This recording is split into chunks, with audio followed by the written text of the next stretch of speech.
This is exactly right.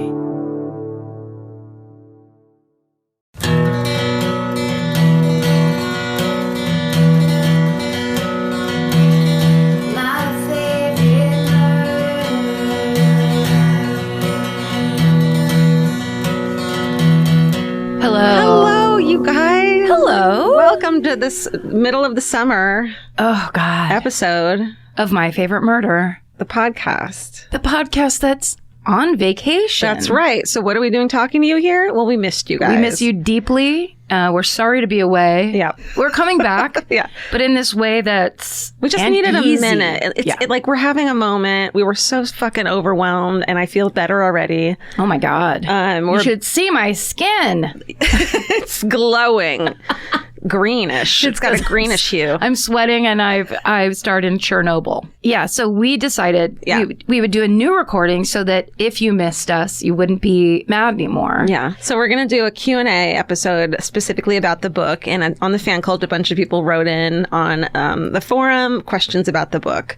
We haven't seen them. Yeah, we're just going to read off of paper that we haven't looked at. But that's the level of vacation we're on. Yeah, we're kind of come in and read off a piece of paper level. Oh, that's what we always do.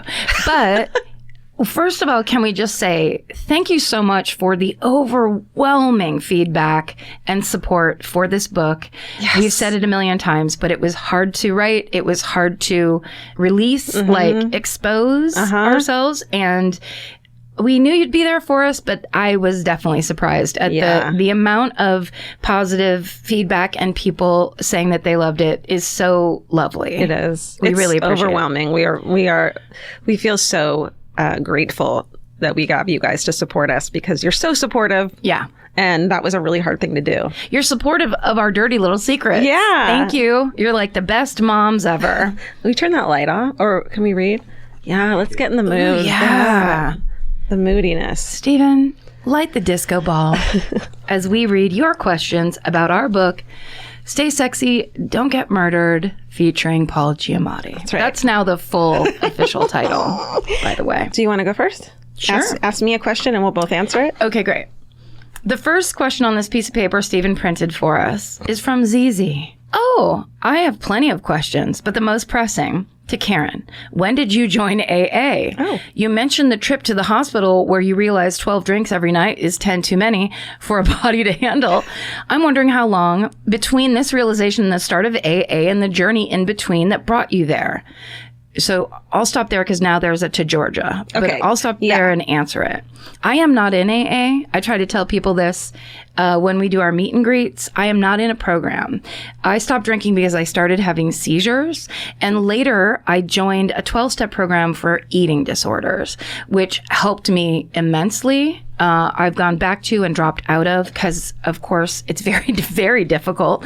But I got a lot of recovery in that program, have never gone to AA for quitting alcohol, but not because it was so simple, but because having seizures scared me so badly that for a long time I was like, I'm never going to drink again. I've had like a glass of champagne at weddings here and there over the years because it's been since 1997, but it always makes me sick or I get drunk really fast in a weird way and then don't like it. I think it's really cool, and I always have that you make sure to tell people that you are not in the program. You don't want to you're not trying to trick anyone being like, I'm sober Karen. You're really straightforward about what works for you, what works for you, and it doesn't, that might not work that probably won't work for most people who have alcohol problems. Right. But you're open and clear about it. I think that's cool. Yeah, thank you. I mean, it's a big thing. And I think if you are in a place where you feel like you need help and it's out of your control,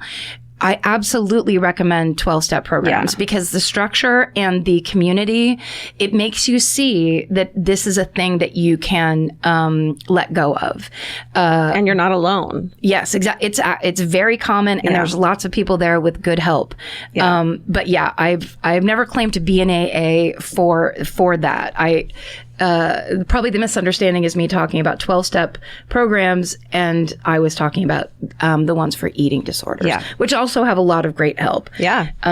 So yeah, that's my journey. Cool. To Georgia, is there another author that you would love to meet? Loved how your passion for reading was present throughout the book. Absolutely jealous you had the best chance to meet Ray Bradbury, legend. You guys are the bestest. You too, Stephen, in parentheses.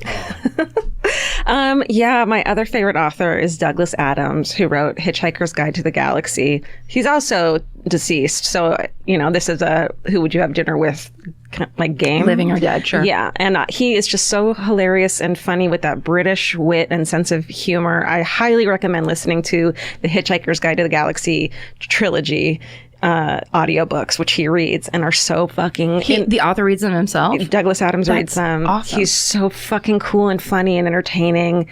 I would just cry meeting him. Awesome. Yeah. Okay, your turn. What reactions to the book being released have surprised you? Can we talk about my mom's reaction? It's up to you. This is from Kat. Also, do you think everyone has read your book, then immediately read Daring Greatly? Love you both so much. I think Brene Brown owes us royalties. Yep. And we're going to need... an honorary doctorate. That's right. And we're going to want our own TED Talk. And I want to... love it. So my mom texts, the weirdest reaction, I think, has been from my mom, who texted me and Karen on a thread together, how she has your number. I'm sorry. I gave it to her. Okay, good. Yeah. That said, Karen said, Georgia, I love this part that you wrote, and then wrote, Karen, you don't know this, but you're a right winger because us right wingers have the same philosophy of you that lefties are lazy and need to pick themselves up off their own boot. What it was like some rant about. It was about being responsibility. Right. Essentially. But against left wing people who are liberal, like you like and us. I. Yes. Yeah.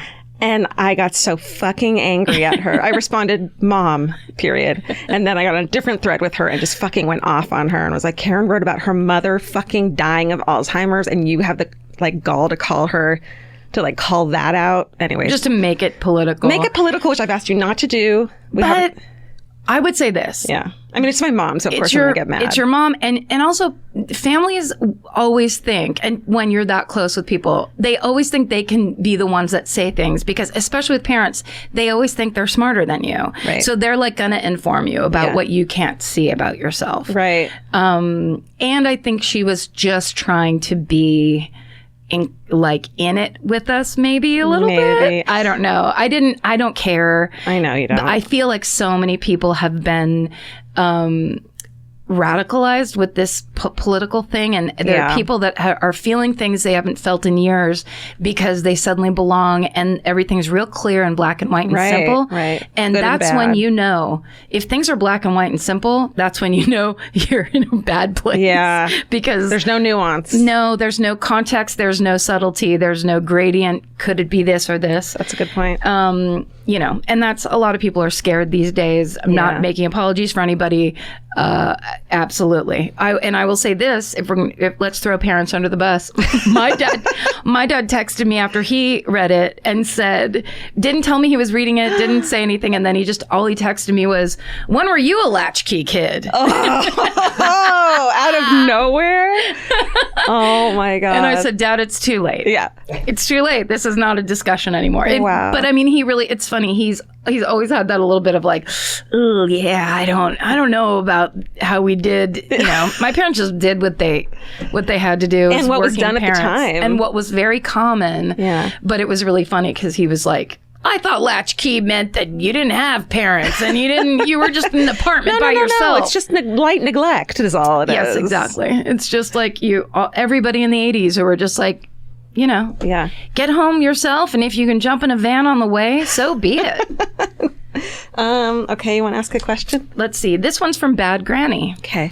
I want to know more about how Karen and Georgia managed to maintain and apparently grow their friendship while also writing a book together. Man, I don't like group projects. And I don't know if any of my relationships would survive working with me on a long-term, important, deadline-driven writing project. Look, I know I'm the problem in these situations, but it's only because I am almost always right and usually belligerently wrong on those rare occasions when I might be wrong. How did they do it? Bad granny. Bad granny. Great questions. Such a good question. We don't know. Do you know? I feel like that's when we started going to therapy, right? Right. But it was also like if we were stacking up big responsibilities, that was like the third brick in the stack. Yeah. We were in the mode of make it work, get it done. Yeah. And I think the key to it was when we realized the book should be like the show and we should be writing our own essays. Right.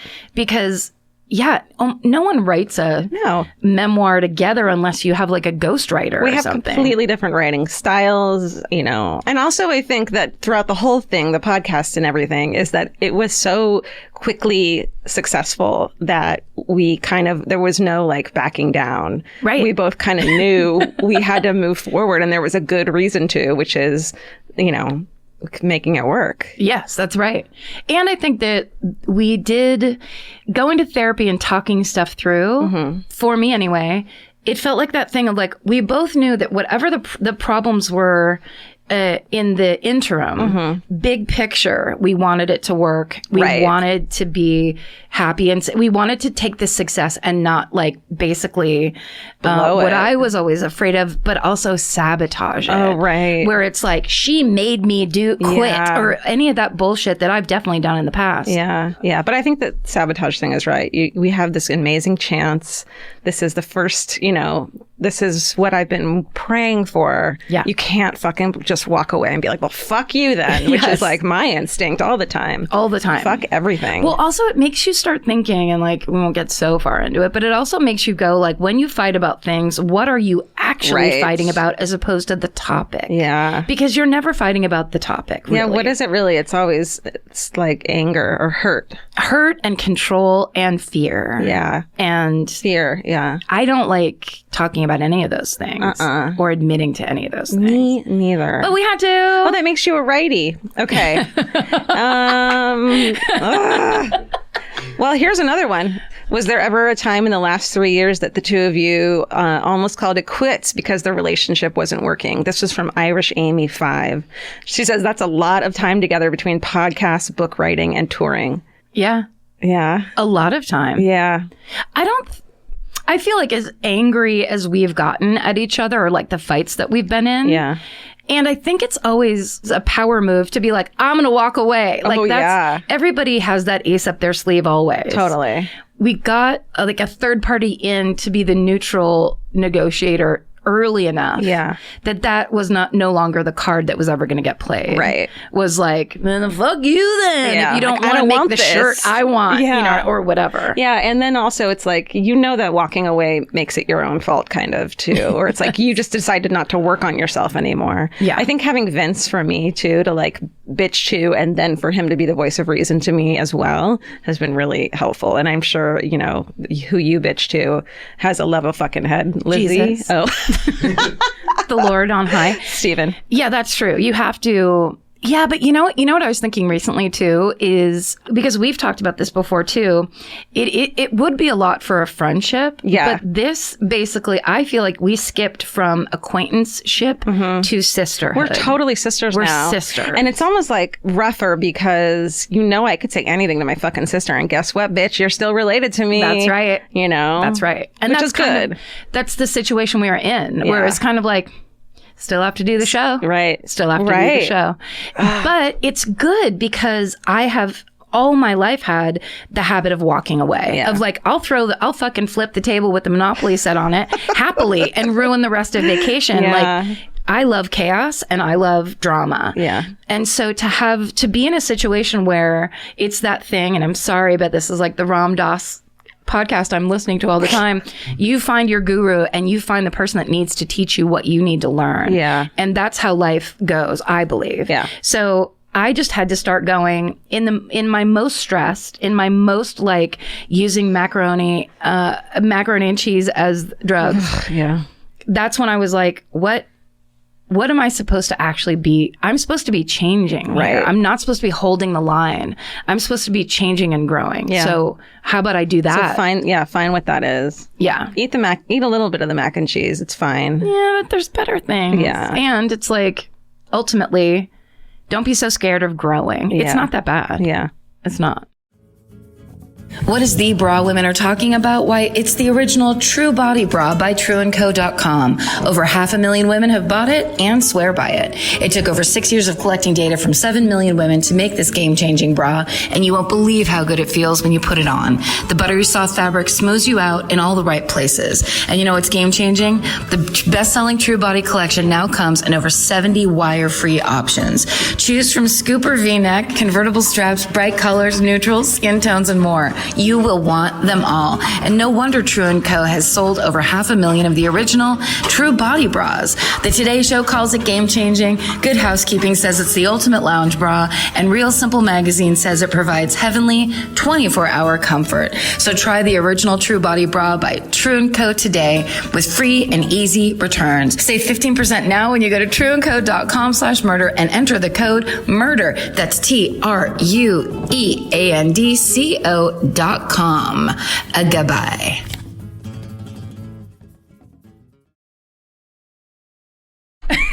So this is from CC Luz. Is there anything you are wishing you had not written now that it's out?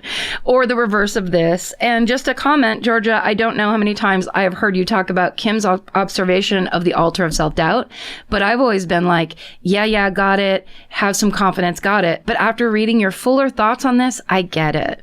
So much more than a matter of self-esteem, but a call to jump in. Really jump in. Makes me happy to hear that she herself realized it was a breakthrough moment, like a goddamn real-life Goodwill Hunting or Ordinary People. And it's a testament to your writing and explanation that I finally understood. Thanks, Stephen. You're a gem.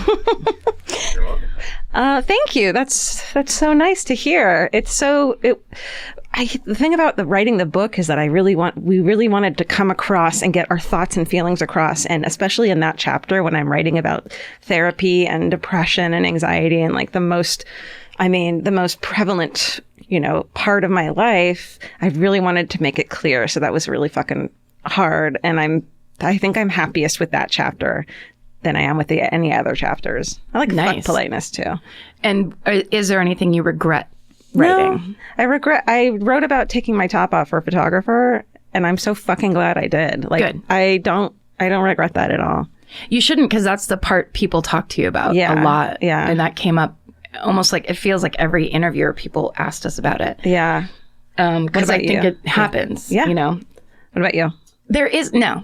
At the end, first of all, I don't remember what I wrote, and I haven't reread it. And in 10 years, I'll probably read it, and then I'll be all happy, and I'd be able to answer any question you want. But I think the way that came out, I kind of honor the.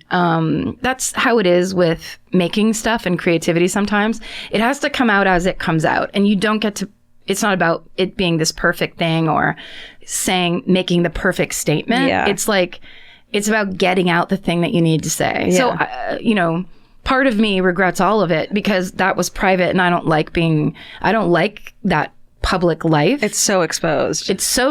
But, and that's all I was kind of thinking about beforehand. But since we talked to people face to face, clearly it was exactly how it was supposed to happen. Right. So, yeah, not yet. Good. No regrets yet. Good. But I'll always hold out for some space for regret.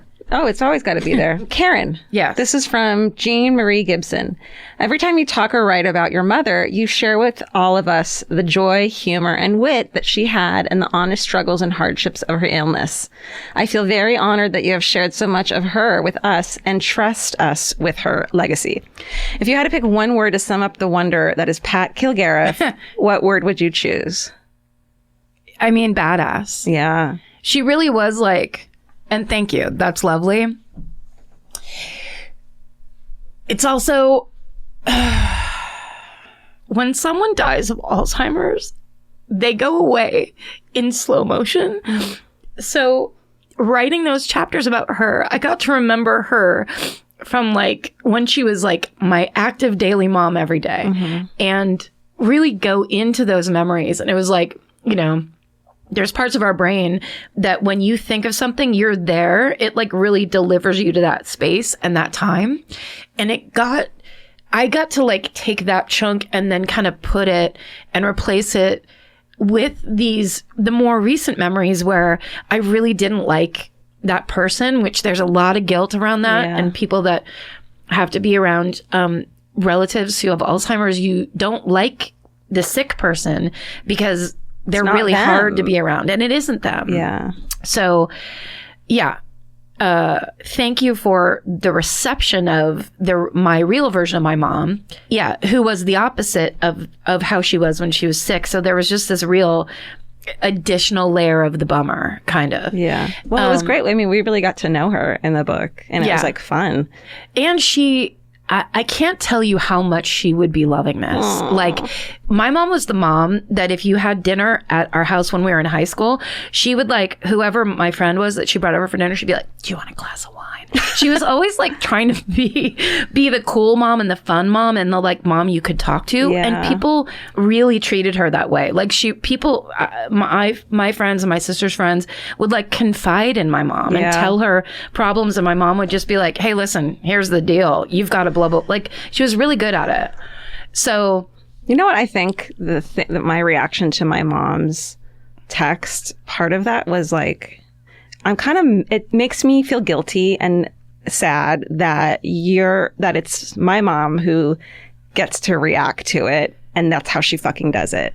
Instead, your mom would probably be like my dad, which is full of praise and proud and everything. But that, I will remind you, not to argue, but that was one moment. She had lots of other reactions. Yeah. She was there at the book launch in New York, which, again, thank you everybody at Forge and Macmillan. They rented us. I don't know if we even got to talk about this because it was on break time, but rented us. We had the back room, like the private book room. The rare books room. At the Strand bookstore in New York City, which is a very big fucking deal to us anyway. Yeah. And Janet flew out and was there and was stoked. She was going around the room. She talked to everybody. Took photos of just the most inane, random. I know. She was so proud. She brought great mom energy to that day, and like in a very grounding way where sometimes we go through this stuff and I'm just like, I don't know what the fuck's happening. It's like getting on an elevator and then you're just like, okay, bye. Okay, well, it's fun to watch it through other people's eyes too, because when like you see a friend or someone who's like I have Emily Gordon, my friend, was at a family vacation and her like niece was like freaked out that we knew, and she was like, I didn't realize how crazy it was until my niece wants a signed copy of your book and couldn't believe that I know you. Right. Like, shit. Yeah. Okay. Right. I guess I just wish my mom had said something encouraging and nicer, because it's, I feel bad that your mom doesn't get to enjoy it too. And then my mom swoops in with some fucking political comment. Look, though, that's just, this is where we are. Yeah. And, who knows what, my mom could have said something passive aggressive. Yeah. Like, she was no fucking saint. There were definitely minuses. Like, it's not that. Yeah. It's not that. I know Janet's super proud of us, and she was thrilled after that. Here's another one for you. Okay. Karen, did you find it easy to date again after divorce? I'm going through a divorce now and feeling ready to date, but I don't know how to shake the weird guilt I feel. And this is from V. McTurnan. Oh my God, that's a great question. I don't know if I'm the best person to ask, though, because before, like, I've never dated. I was a comic and an alcoholic. So I came up in my 20s. So you were a catch. Basically, yes. Who wants to take me home? So it was always just like, suddenly there was a guy that didn't leave, is what it felt like to me. So when I would say, not only did I find it hard to date after I got a divorce, I had no idea what was going on top of which, and this is something, I don't know how old you are. What's her name? V? V. But times have changed. And even in a very short amount of time, like 5 years, I made a joke to this guy once about, hey, now you can call me. And his face dropped. It was as if I had gotten down on one knee and asked him to marry me. And that's when I realized, no one calls each other anymore. It's only texting. And apps and fucking... Texting and apps and distance and ghosting. And if I like you, I'm going to wait 2 weeks, but I probably won't even get a hold of you anyway. Because there's someone better out there and I want to date them. Yes. It's a fucking nightmare. Yeah. So if you meet someone you like... Freak out. Go for it. Yeah. Freak out and go for it. Start screaming. Yeah. But I'd say then don't jump into it like with everything, because like go slow probably. Go slow, and also, save it. Like, I mean, I'm still talking about to my therapist about it, because there was a time where I said to her, like, I just won't be able to. So unless someone literally rings my doorbell, I can't do this. Well, I think that's a good thing to say, too, is that to let your close friends and trusted friends know that you're dating again. So if they know of anyone, keep you in mind. Yes. And that way you're not doing the apps. You're not trying to meet someone at a bar cold turkey, which is, you know, they're thinking of you and thinking of their single friends. And right. And also, here's something I think is really helpful. And I can't remember if I read this or someone said it to me, but it only really works out once, twice, if you're lucky 3 times at all. Yeah. So you can't get discouraged every time someone isn't into you or you're not into another person. That's a great point. It rarely works out. So if it finally does, just know that it's like you should expect either rejection or disappointment. It's kind of the name of the game. Yeah. Try to have fun in the meantime. Keep it light. Yep. Keep it light and keep it moving. And you know, finally we developed the plan. I think it was my friend Bradford and I always have 5 crushes. So that if somebody disappears or lets you down or whatever, you can just fucking move on down the line. I love it. And do that until it feels like you shouldn't do that anymore. I met Vince 3 months after I ended my engagement. Really? With my ex. 3 months later, and I was dating someone else. And I met him, and like that night was like, sorry, dude, we're not dating anymore. I was like, this guy. Yes. Yeah. You never know when it's going to. That's the thing, too. I always tell my friends, too, is like, it takes it could be one night that changes it all. Yes. You know, it's not like it's going to be the next 2 years of your life. You could randomly fucking run into someone and meet someone, and suddenly you're with them now, you know? Yes. It's like you just don't know. So with that being said, I mean, let's just keep on talking about this. Great. But the one thing I do like either regret or try to keep aware of now is I am a huge, along with you know, all of my addictions and food and alcohol and whatever, I'm a huge isolator. It's like I get overwhelmed and that's all I can do. It's just like, everybody leave me alone. You have to go out and just be around. You don't have to go on dates. Just be in public. Go to the movies with your friends. Yeah. Spend time with people. Stay social. Because really what I ended up doing was I was completely isolating. And then the times where I would meet someone that I liked, it became this huge deal that felt like I can't handle how big this is. Because you had no other life. That was like, you were relying on this person to be your life. And that is so scary and overwhelming. But when you have this big full life with friends and options and crushes, then that one dude that you meet that maybe isn't that great even. You don't know. You can't know until you know. And also when you come at someone with that energy, oh God, yeah. Even if they think you're the coolest person in the world, they will run the fuck away. Right. When it's like, it's you, the one that's gonna save me. I need you. Crazy person. All right, you go. Oh, this is good. This is from Sherry. What's the story of how you got sweet baby angel Paul Giamatti to do the audiobook? You said in the previous Q&A how hard it was to write the book. How hard was it to record the audiobook, to read your written words?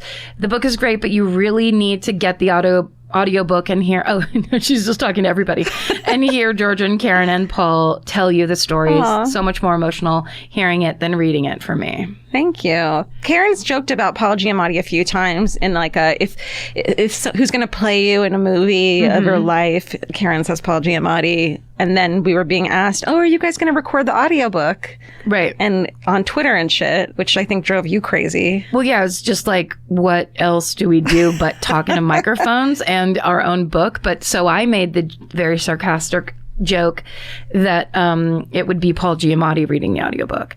And then I would say it was like a couple months later. It wasn't immediate. I woke up one morning and had an email in my inbox from Paul Giamatti, which was, and it was basically him saying, hey, I heard you guys talked about me. I'm so honored. I love the show. And, which was, of course, in and of itself crazy and awesome. And you thought it was fucking fake, which I thought it was fake because I come from a long line of 90s comedians who absolutely would do that to you, make you answer, and then make fun of you for being excited.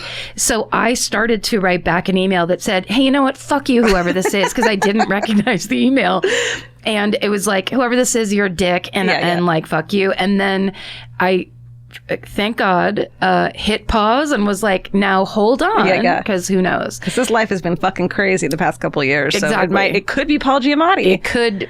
Don't tell Paul Giamatti to fuck off yet. Like, put a 48-hour hold on. Make sure it's actually Paul Giamatti you're telling to fuck off, yes. and not some random comedian. Really get specific. But, so when I finally answered the email, I basically said, this is thrilling. We think you're the best. And if you do want to know why we were talking about you, and if you do want to be a part of the audiobook, we would love it. Sorry to be gross and ask you for something. Hollywood ask, but might as well do it. And he immediately wrote back, I'd love to. Sounds great. Like, it was the easiest booking in the world. Yeah.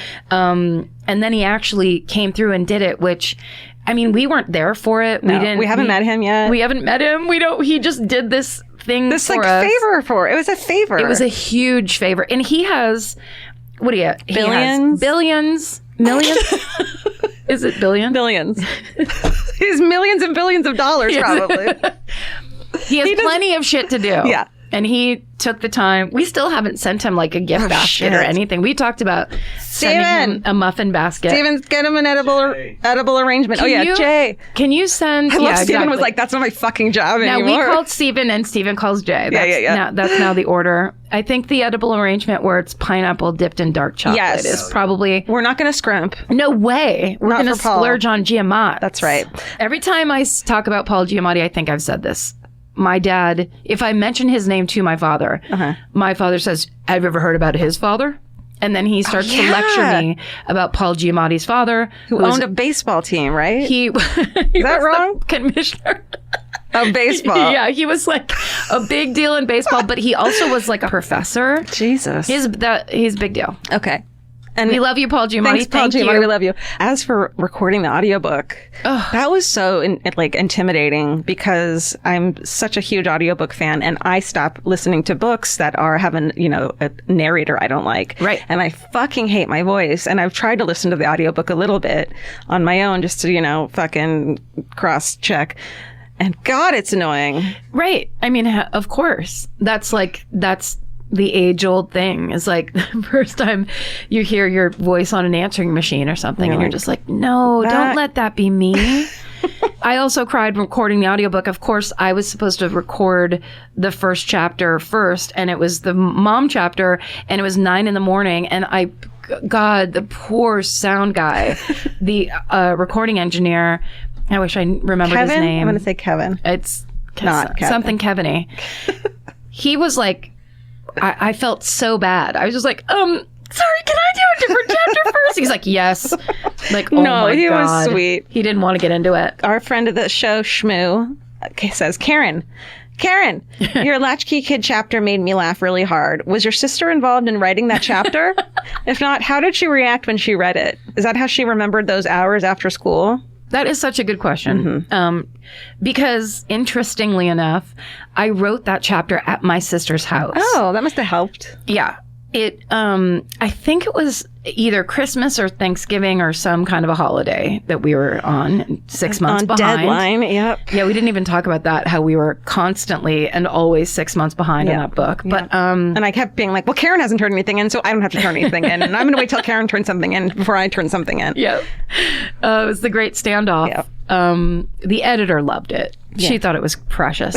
So... yeah, I got the idea of that because I was staring at the title, which is How to Be a Latchkey Kid. And then I was just like, the pictures that were coming into my head were so specific. It was the second house we lived in Petaluma on Eastman Lane. It was where all the main memories happened to me. Like it's always set there in my mind. And I could think of 20 different things that would happen constantly. And I just suddenly was like, tell people, think of the children who would never be latchkey kids, who have no idea what this even means. Explain to them moment by moment. Yeah, because it's so normal to you. It was your childhood. But then when you realize that some people don't even know what that is. Have never been left alone like that. Jim Kilgariff, for example. Oh, wait, because then she also wrote, what was your dad's reaction? And then she said, basically, I just want to know everything about that chapter. I had my sister read the first pass, basically, but she was like, yeah, that's good. She did one of those, which the reason she's like that is the reason I'm like this. Like, she has never, no one in my family has ever given me praise or approval. And so I'm always like, what if I did it this way? I reread it and realized that I went out of the voice of it and went back in and fixed it. And then she was, but then she didn't care. She's a single mother. She has way better stuff to do. My sister, so we both have big sisters who are pretty close in age with us, and she got sad and couldn't finish it. And I think it's partly that I write about so many of the bad things I did and bad things I went through, like drugs and, going with strange men to the top of a fucking mountain and taking my shirt off. Yep. And as my big sister, she feels responsible and that she should have protected me. But she's 18 months older than me and going through her own shit. And it's just like, you were my big sister, but we were both embroiled in our own crap. So I feel kind of bad that it bummed her out. But also I feel like that's true. That's like how it's really hard. All those stories it's not like, and then I won first prize. Yeah, no. There's no first prize. Any shit in that. I barely got my high school diploma. Yeah. And it is hard. Those are the parts. It's like writing about the juiciest parts of life are the hardest parts. Yeah. And it makes sense that the people that were with us don't want to go and sit in it with us. Also, can I say, I didn't thank her husband in my thank you, so I just want to thank Andy right now. Oh, good. You're a great brother-in-law. Apologies. I think you only did family, though, right? Yeah, but he's family. Oh, true. I did my sister-in-law, too. I've known her for fucking 20 years. Andy, God, can you leave me alone? Jesus. All these demands you keep making. Okay. Did I just ask that? Yeah. Okay. K. Mooney, 22, says, just wanted to say that I've been putting off finishing the last chapter because I love the book so much. I love that. That's the ultimate compliment. It was beautiful and felt just like the podcast, like my friends were indulging me in all of their life mishaps in a beautiful, vulnerable, incisive way. So proud of you guys. So proud of you guys. Thank you. So proud of you guys. So proud of you guys.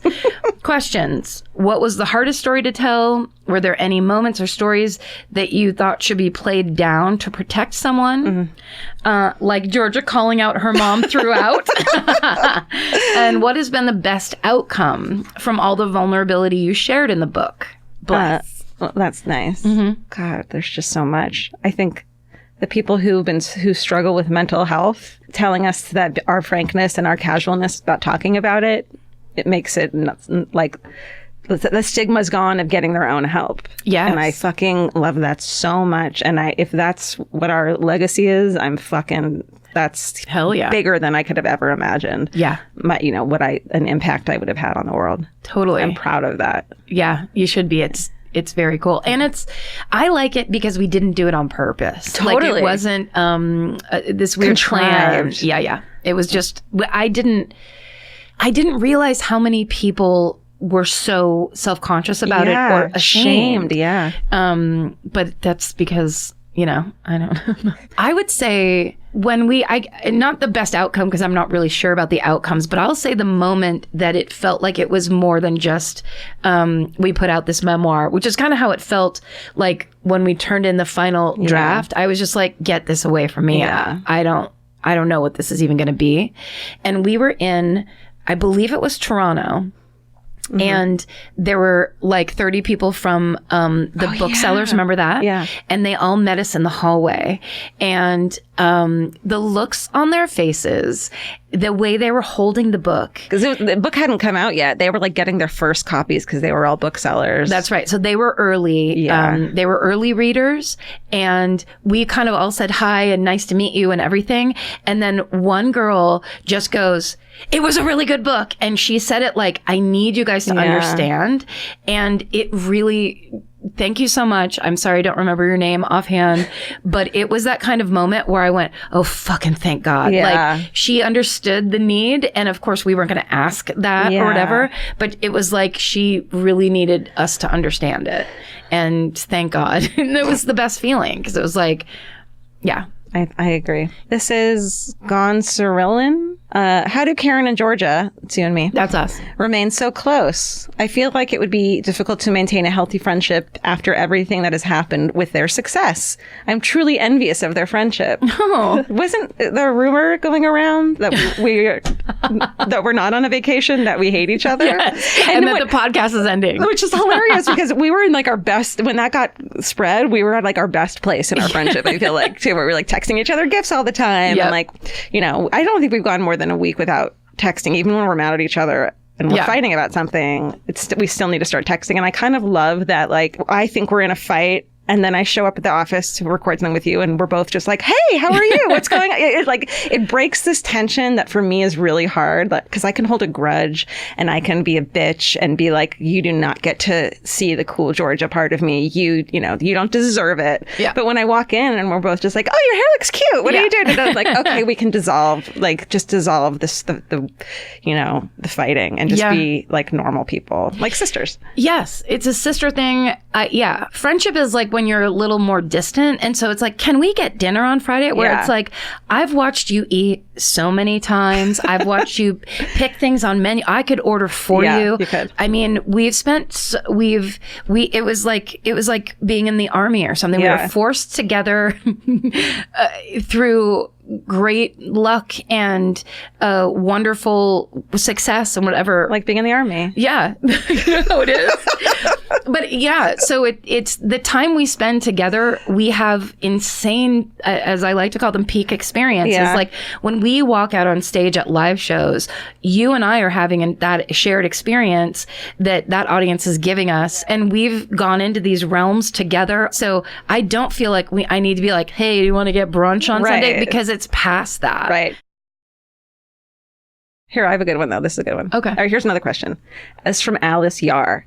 Let's be honest about the inevitable movie deal that's going to follow the book. Does she know something we don't know? What? So How my the question, fuck would you shoot that movie? Here's a good one. So the question is, who's the cast of SSDGM, the movie?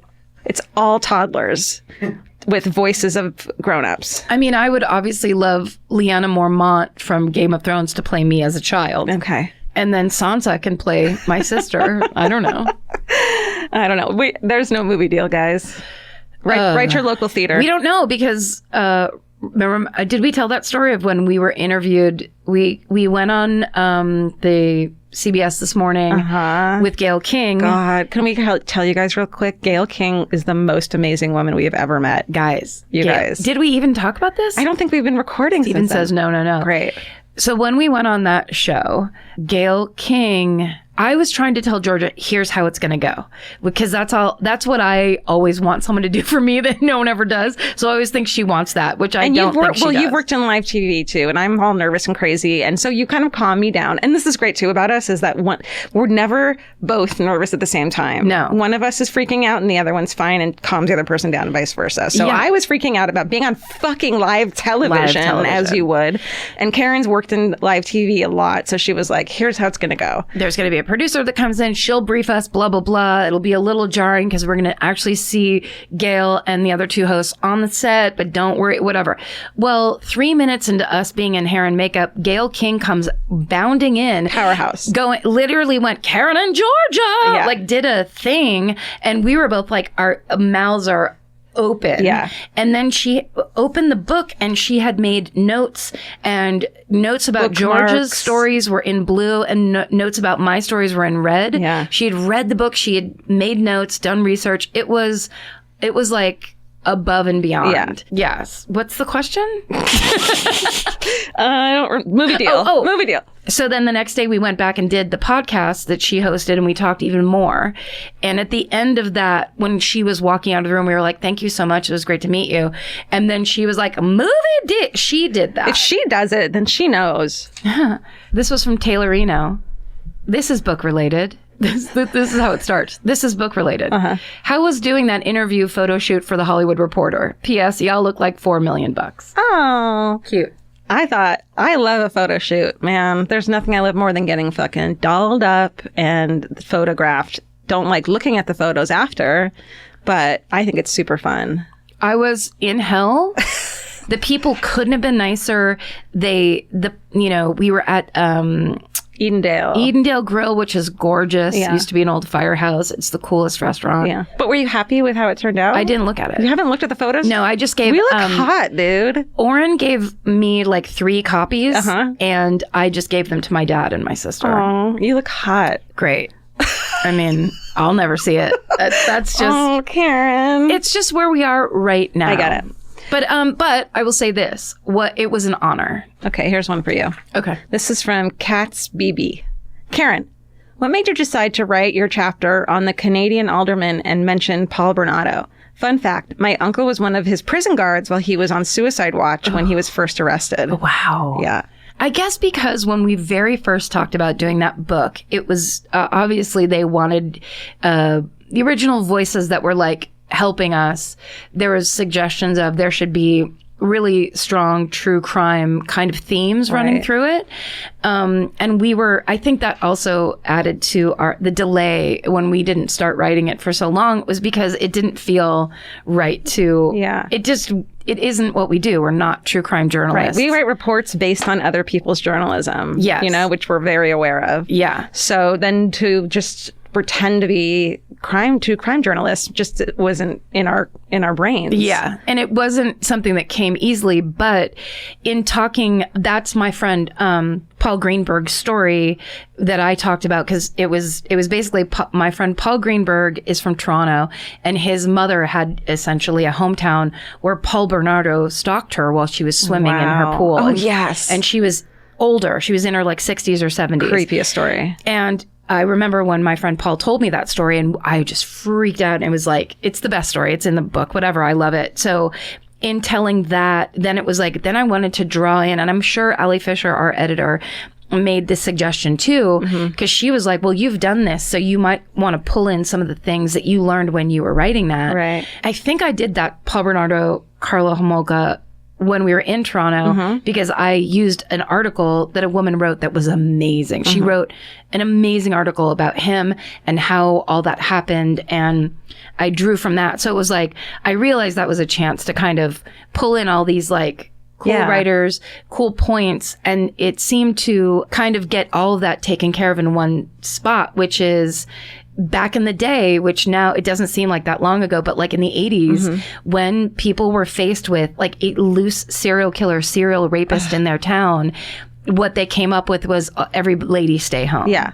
And that is the old way, that's the old way of criminal justice, the old way of law enforcement. Yeah. And that idea that I can't speak to anything about criminal justice or law enforcement in a real way, but I can quote other people that I think this whole wave of true crime popularity is about women going, yeah, not only are we not fucking staying home, but we're going to help solve these cases. Well, I think it's important that you're writing it from a place of someone who has been scared of these things before as a woman and as a human being out in the world. It's, we're talking about our own fears and our own anxiety and our own fucking reactions and angers to bullshit like that. So that's what we can do and we can offer. And thank you for mentioning it, because I was really worried about that, because that was one I had to like footnote, and then the lawyer was like, we have to make sure, because I didn't want anybody to feel persecuted or anything, but also like, let's make sure that doesn't happen anymore by saying it happened in the past. Right. But yeah, that was a worrisome chapter, because you had to get shit right, or it's in there in writing. Yes, exactly. Like Nora's misspelling of her name. That is the craziest,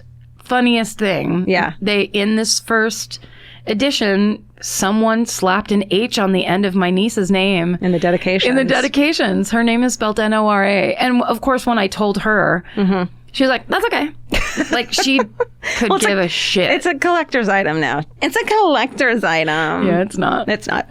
Well, so the next 3 weeks, we're going to be posting the top 3 episodes that you guys chose in the fan cult. Yeah. Of all time. We're really excited to see what you guys pick. Yeah, that's very cool. Then we're back. And then we kind of come back. That's right. Thank you guys for all of this. We do get I especially get very self-conscious, but thank you for your grounding comments and support and questions. Ultimately, what you should know is that we've been having a really good time. This has been The vacation or amazing. I think the whole thing. Yeah. I think the whole experience. The whole experience is surreal still. I still can't wrap my brain around it. I still get so excited to get, when a murderino comes up to me and recognizes me. Like, it's just exciting every time. This whole fucking thing is... It's very fun. And it's more than just, I talked to someone named Stephanie in Bloomingdale's the other day for like 10 minutes, who stopped me and was like, I'm so sorry. Yeah. And I'm like, no, I was just like standing I'm around. immediately like in the middle of going to hug them as soon as they're like, are you George? And I'm like, hugging you. So yeah, we're very grateful. Yeah. And thank you for the support. I honestly was so scared that this book was going to suck shit. I thought we were going to get like on BuzzFeed about what monsters we are. Thank you. And stay sexy. And don't get murdered. Goodbye. Elvis, want a cookie?